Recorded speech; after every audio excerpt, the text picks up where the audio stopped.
Best varicose wines చికిత్సనే పొందండి. నొప్పి లేని చికిత్స కోసం సంప్రదించండి ఎవిస్ హాస్పిటల్. నమస్తే రమగారు. నమస్తే జయ. రమగారు, మోకాళ్ళ నొప్పులు చాలా మందిలో వింటున్నామండి కదా. భలే అవస్థ అనిపిస్తుంది మోకాళ్ళ నొప్పులు వచ్చేస్తే. ఏదైనా రావచ్చు కానీ మోకాళ్ళ నొప్పులు మాత్రం రాకూడదు అనుకునే అంటే వాళ్ళు ప్రతి నొప్పి అలాగే ఉంటుందిలే జయ.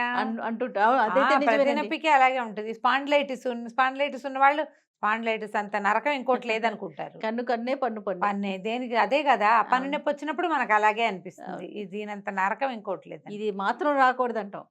మోకాళ్ళ నొప్పులు వస్తే ఏంటంటే మనుషులు హెల్తీగా ఉన్నా నడవలేక తిరగలేకపోతారు. అవును, నడకలో భలే మార్పు వచ్చేస్తుంది. వచ్చేస్తుంది. పెద్ద బాధ కదా.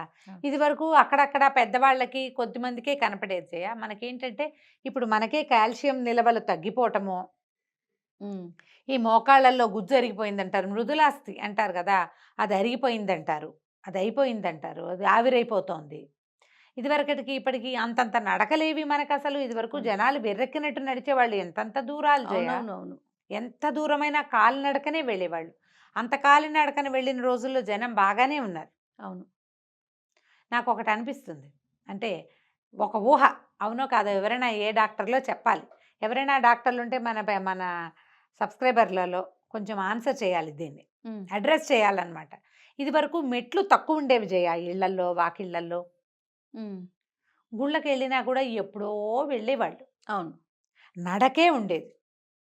ఈ ఎక్కి దిగే వ్యవహారాలు ఉండేవి కాదు. చెట్లు ఎక్కేవాళ్ళు, కానీ మెట్లు ఎక్కటం తక్కువ ఉండేదేమో అనిపిస్తుంది. అవును. మా ఊళ్ళో మెట్లున్న ఇల్లు మా ఇల్లే. ఓ, మా పెద్దనాన్నగారి ఇంటికి కొంచెం 4 మెట్లు ఉండే, ఒక 5-6 మెట్లు ఉండే. మాకు మరీ మెట్లు ఎక్కువ, బాగా ఎత్తున కట్టాం మా ఇల్లు. పెద్దనాన్నగారి ఇంట్లో వాకిట్లో 2 మెట్లు, అంటే ఒకటే 2 మెట్లతో కొంచెం ఎత్తు వస్తుంది. ఆ తర్వాత ఇంకా కొంచెం ఎత్తు, మళ్ళీ కొన్ని మెట్లతోటి వాళ్ళ ఇల్లు ఎత్తే. మా ఇల్లు వాకిట్లోనే మెట్లు. అందరిళ్ళకి అన్ని మెట్లు అవి ఉండేవి కాదు. ఎత్తుగా సహజంగా కట్టుకున్న ఈ మెట్లుగా ఎక్కకుండా ఇట్లా ర్యాంపుల్లాగా ఉండేవి. మట్టి దిబ్బల మీద ఇల్లు కట్టుకునేవాడు. చెరువు గట్టున అక్కడ ఇల్లు కట్టుకుంటే ఏమవుతుంది, గట్టు చెరువు పొంగితే ఇబ్బంది అని ఇంకా కొంచెం ఎత్తు మీద కట్టుకునేవారు. ఈ మెట్లెక్కే ప్రోగ్రాము మనకి పై ఫ్లోర్లు కట్టడం ప్రాక్టీస్ వచ్చాక మెట్లు ఎక్కువైపోయి ఏమైనా ఈ మోకాళ్ళ నొప్పులు ఎక్కువ వస్తున్నాయా అని డౌట్ నాకు ఎప్పుడు అలా అనిపిస్తుంది. స్టెప్స్ ఎక్కడం వల్ల ఏమో అనిపిస్తుంది. ఎక్కడికి వెళ్ళినా మెట్లే కదా. అవునవును. మనం రైల్వే స్టేషన్కి వెళ్తే ఎక్కి ఎక్కి ఎక్కి దుప్ప తెగిపోతుంది. ఇప్పుడు వచ్చినాయి లిఫ్ట్లు, ఇదివరకు ఏవి. అవును. మెట్లే ఎక్కాల్సిందే కదా. నడక ఎంత నడకైనా నడుస్తాం, మెట్లు ఎక్కడానికి చాలా కష్టంగా ఉంటుంది. అవును. ఏమో నా ఊహ అది, అవునో కాదో తెలియదు. కలుక్కు అంటూ అంటూ ఉంటుంది. ఉంటుంది. ఈ మోకాళ్ళ నొప్పులు అవి ఒక ఏజ్ వచ్చాక కాకుండా ఇప్పుడు చిన్న పిల్లల్లో కూడా కనిపిస్తున్నాయి. ఆర్థరైటిస్ అంటారు. ఆస్టియోపొరాసిస్ అని అదొక సమస్య. అవునవును. బోన్స్ బ్రిటిల్గా అయిపోవటము, వంగిపోతాయి. అది తొందరగా బోన్స్ అరిగిపోవటం, అంటే కాల్షియం మన ఒంట్లో నిలవలు లేకుండా మన బోన్స్ అరిగిపోయేలాంటి లైఫ్ స్టైల్ వచ్చేసింది మనకి. అవునండి. అంచేత ఈ సమస్య ఇప్పుడు చూడు, మనకి థైరాయిడ్ ఎక్కువగా కనిపిస్తుంది, లైఫ్ స్టైల్ డిసీజు. డయాబెటీస్ ఎక్కువ కనిపిస్తుంది, life style disease. Hyper tensions కనిపిస్తున్నాయి, లైఫ్ స్టైలు. ప్రతి వాళ్ళకి స్ట్రెస్, యాంగ్జైటీ, అది కూడా లైఫ్ స్టైలే. ఇప్పుడు ఈ మోకాళ్ళ నొప్పులు కూడా లైఫ్ స్టైలే అయ్యి ఉండొచ్చేమో అని ఒక ఊహ. స్టార్టింగ్లో కొత్తలోనే మనకి మోకాలు నొప్పిగా ఉంది అని అనిపించినప్పుడే వీటికి ఎక్సర్సైజులు చాలా చెప్తున్నారు జయ. ప్రాక్టికల్గా చూపించండి అని నన్ను అడగండి. అసలు ఎలా చూపించగలుగుతాం? ఎలా చూపిస్తాం? ఎవరైనా యోగా ట్రైనర్స్ కానీ మనకి ఆన్లైన్ కూడా చాలా దొరుకుతున్నాయి. అవును. వీళ్ళతోటి ట్రై చేసి, లేదా ఒక మన ఆర్థోపెడిక్ డాక్టర్ దగ్గరికి వెళ్తే స్టార్టింగ్ స్టేజ్లో ఉంటే వాళ్ళు చెప్పినవి తూచా తప్పకుండా మానేయకుండా, కొన్నాళ్ళు చేసామని పిచ్చి కబుర్లు చెప్పకుండా నిరంతరము చేస్తే చాలా కాలం మనం మోకాళ్ళ నొప్పులు లేకుండానే హెల్తీగానే ఉంటాం. చాలా మంది ఏదైనా ఒక డాక్టర్ దగ్గరికి వెళ్ళండి అమ్మా అని చెప్తామా, 2 సార్లు వెళ్తారు, 3 సార్లు, తర్వాత ఇంకెళ్ళరు. వెళ్ళామండి మేము ట్రై చేసాము అంటారు. ఆర్థోపెడిక్ని ట్రై చేసామంటారు, హోమియో డాక్టర్ని ట్రై చేసామంటారు, ఆయుర్వేదం ట్రై చేసామంటారు. ట్రై కాదు చేయవలసింది, ఫాలో అవ్వాలి రెగ్యులర్గా కొంతకాలం పాటు. 6 నెలలు 3 నెలలు కాదు, 2-3 సార్లు కాదు, నువ్వు లైఫ్ లాంగ్ దాంట్లో ఉంటే నీకు అది ఉపకరిస్తుంది. చిన్నపిల్లల వైద్యాలు కూడా అంతే చేస్తారు జయ. నేను ఎంతమందిని చూసాను, 2 సార్లు వెళ్తారు ఖచ్చితంగా డాక్టర్ దగ్గరికి. వెళ్ళాం, హోమియోపతి కూడా ట్రై చేసామని చెప్తారు. నువ్వు ట్రై చేస్తే ఎలా తగ్గుతుంది? అదేమన్నా కూర 2 సార్లు వేసుకుంటే రుచి తెలియడానికి. చెప్పు? అవునవును. అదొక మంచి ఆలోచన కాదు కదా! అస్సలు కాదండి. కొంతకాలం పడి పిల్లల్లో అనారోగ్యాలు, పిల్లల్లో ప్రాబ్లమ్స్ కొంతకాలం వెయ్యండమ్మా పిల్లలు పెద్దవాళ్ళు అయ్యేదాకా అని చెప్తే అంతకాలం ఆగలేకపోతారు. ఏ చేంజ్ కనపడినా దీనివల్లే సైడ్ ఎఫెక్ట్ అనుకుంటారు. అది నువ్వు డాక్టర్తో డిస్కస్ చేసి డిసైడ్ చేసుకోవాలనుకోరు. ప్రధానంగా మోకాళ్ళ నొప్పులు మొదలవ్వగానే ఆర్థోపెడిక్ని చూడండి. వాళ్ళు చెప్పిన ఎక్సర్సైజులు ఫాలో అయితే చాలా కాలం నొప్పి లేకుండా, అరిగిపోకుండా, బొమికలు పాడైపోకుండా మనం మేనేజ్ అవ్వగలుగుతాం. ఓకే. ఆయిల్ మసాజ్ ఒకటి రెగ్యులర్గా ఉంచుకోండి. మీరు వాక్ చేయండి అని డాక్టర్ చెప్తే కొన్నాళ్ళు చేసామని కబుర్లు చెప్పొద్దు. వాక్ ఇక చేస్తే అది ఇంకా నొప్పి వస్తుంది అనే వాళ్ళని కూడా వింటాం రమ్మగారు. అంటే వాకింగ్ మీకు వద్దని చెప్తారు డాక్టర్లు. వాళ్ళు ఇక చెప్తారు. తప్పదు.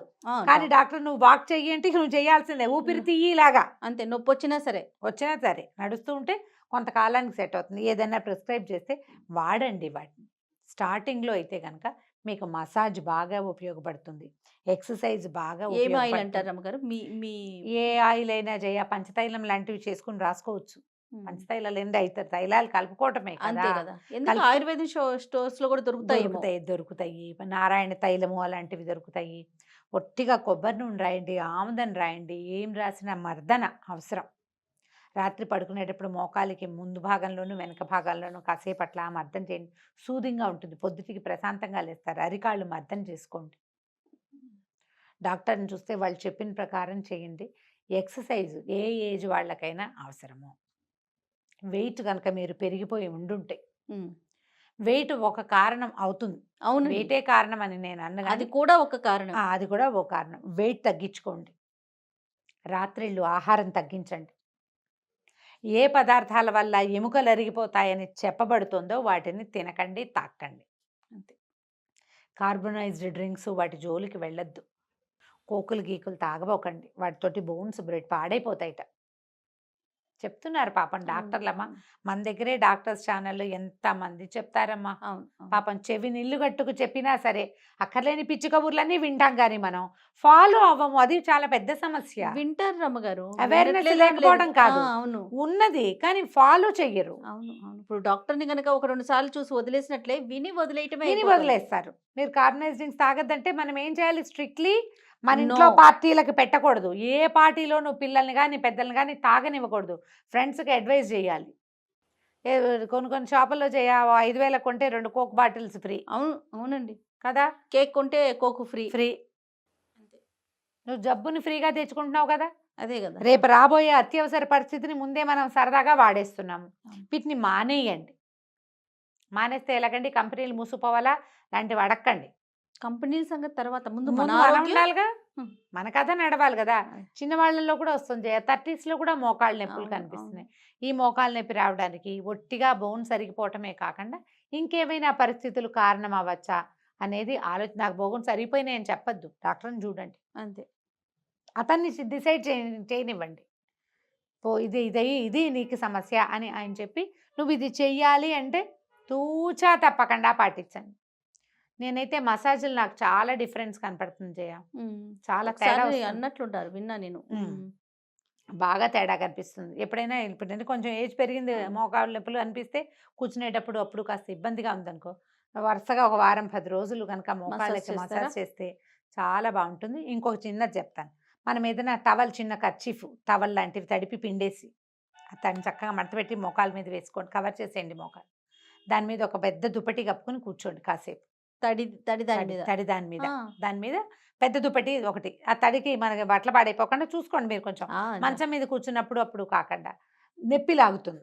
ఓ స్టార్టింగ్ టైంలో మనం ఇది చేయొచ్చు, కానీ డాక్టర్ని చూడడాన్ని అవాయిడ్ చేసి మాత్రం కాదు. ఆక్యుప్రెషర్ లాంటివి ట్రై చేయండి. ఆక్యుప్రెషర్లో కొన్ని పాయింట్స్ ఉంటాయి. మోకాలు నొప్పికి పాయింట్లు మీకు ఆన్లైన్ దొరుకుతాయి. అవి మోకాలు పక్క భాగంలో నొక్కుంటే అవునవును. క్రమంగా ఆ నొప్పి తగ్గుతుంది. కొన్ని రకాల ముద్రలు, వాతనాశక ముద్ర అలాంటివి ఉంటాయి. వాతనాశక ముద్ర ఇది. ఓకే. ఈ ముద్ర వేయటం, ఆ. ఇది వాయు ముద్ర. ఆ. ఇది వాతనాశక ముద్ర అంటారు. ఉమ్. ఈ ముద్ర ఇట్లా వేసుకుని కూర్చున్నా కూడా ఇక్కడ కొన్ని చోట్ల వాయువు చేరటం వల్ల, వాతం వల్ల నొప్పులు రావచ్చు. అవి తగ్గుతాయి. అది కూడా పనిచేస్తుంది. తర్వాత ఒంట్లో హీట్, వాతం వల్ల ఇలా బాడీ పెయిన్స్, మోకాళ్ళ నొప్పులు అవి ఏంటంటే కొంచెం వాతం పెరగటం వల్ల వస్తుంది. కాబట్టి కొంచెం వాతం చేసే వస్తువుల్ని తినబోకండి. ఆహారంలో ఆహారంలో గుమ్మడి అవి కొంచెం తగ్గించుకోండి. ఒకవేళ తిన్నా 2 పూట్ల తినద్దు, తరచుగా తినద్దు, అప్పుడప్పుడు తినేటట్టుగా. దుంపలు అవి కొంచెం తగ్గించుకోవాలి. ఏ దుంప తిన్నా పగలే తినాలి, రాత్రి తినకూడదని పెట్టుకోండి. ఊరికే మన జాగ్రత్తల అంతే, కోసమే. అంతే. కానీ సీరియస్లీ ఆర్థోపెడిక్ని చూడడం మాత్రం మీకు చాలా మంచిది. న్యాచురోపతి, హోమియోపతి, ఆయుర్వేదము ఈ మూడిట్లలో కూడా మోకాళ్ళ నొప్పులకి మంచి సమాధానం ఉంటుంది. అవును. ఇప్పుడు ఆక్యుపంచర్ కూడా మన దగ్గర కనపడుతుంది. ఆక్యుపంచర్ అంటే తెలుసు కదా, సూదులతో చేసేది. అవునండి, అవును. అది కూడా పురాతన చాలా మంది వైద్యమే. గెస్ట్లు ఉన్నారు రమ్మగారు, మనం చేస్తుంటాం. ఆక్యుపంచర్ గెస్ట్లు ఉన్నారు ఉన్నారు మన అండి. దగ్గర. సో అలాంటిది కూడా ఏదైనా ట్రై చేయొచ్చు. ఏదైనా కూడా ఓసారి చేసి మానేసి చేసాం అని చెప్పద్దు. ఎస్, ఇది చేస్తూ ఉండండి. ఎక్సర్సైజ్ అయినా చేస్తూ ఉండండి. దానికి ఏదైనా అర్థం చేసుకోవడం కొంతకాలం పాటు చేయండి. ఏమైనా ఔషధ నూనెలు అవి దొరికితే నారాయణ తైలం లాంటివి చాలా బాగా పనిచేస్తాయి. నొప్పి తీస్తుంది. ఓకే. ఇలా ట్రై చేస్తూ మీరు ఇంకేదైనా చేయండి. పెద్దవాళ్ళకి కాదు, ఇది ఇంకా బాగా ముదిరిపోయిన వాళ్ళకి మనం చెప్పేది లేదు పాపం. స్టార్టింగ్ స్టేజ్లో ఉంటే ఇట్లా పెద్దవాళ్ళకి కూడా కాస్త అర్థం చేస్తే రాత్రిపూట పగలు ఎక్కడైనా తిరిగారనుకో, రాత్రి కాస్త అర్థం చేసుకుంటే నిద్రలో బాధ లేకుండా ఉంటారు. రైట్. నమస్తే రమ్మగారు. నమస్తే జయ. సుమన్ టీవీలో మీ పర్సనల్ అండ్ బిజినెస్ ప్రమోషన్స్ కోసం కింది నెంబర్కి కాంటాక్ట్ చేయండి.